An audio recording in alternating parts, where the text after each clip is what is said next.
Halo semuanya, cerita kali ini berlatar pada tahun 895 Masehi, jauh sebelum kalian lahir.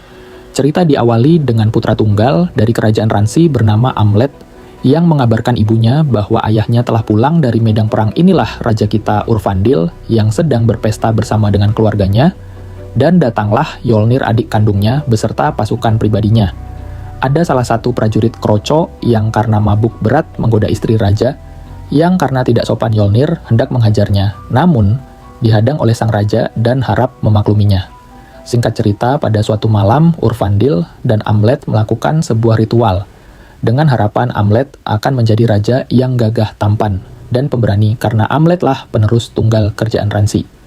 Keesokan paginya, saat hendak pulang dari kuil ritual, musuh tiba-tiba datang dan menyerang mereka. Karena ritual senalam tidak instan, Amlet malah bersembunyi melihat ayahnya yang disiksa oleh pasukan berkuda. Yang tidak lain dan tidak bukan aksi itu dilakukan oleh Yolnir yang mengkudeta tahta kerajaan. Saat salah satu prajurit setia, Yolnir, disuruh untuk memburu anaknya, Amlet dapat melumpuhkan dengan memotong hidung prajurit Kroco itu dan berlari pulang ke kerajaan.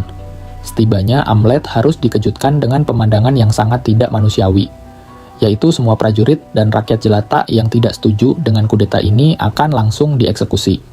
Karena malu dikalahkan oleh anak kecil prajurit setia, itu melapor bahwa ia sudah membunuh Amlet dan membuang jasadnya, yang padahal Amlet sudah kabur ke laut menggunakan perahu kecil dan bersumpah akan membalas semua ini. Singkat cerita, Amlet telah dewasa yang bergabung menjadi prajurit khusus kerajaan utara yang terkenal kejam. Dan kita akan diperlihatkan betapa bengis dan kejamnya, yang ketika ada nelayan lain hanya lewat, ia langsung membunuhnya. Setibanya di dalam hutan dan melakukan pesta, terlihat semua orang yang gembira, namun tidak untuk Amlet yang malah tantrum karena dendam yang sangat mendalam.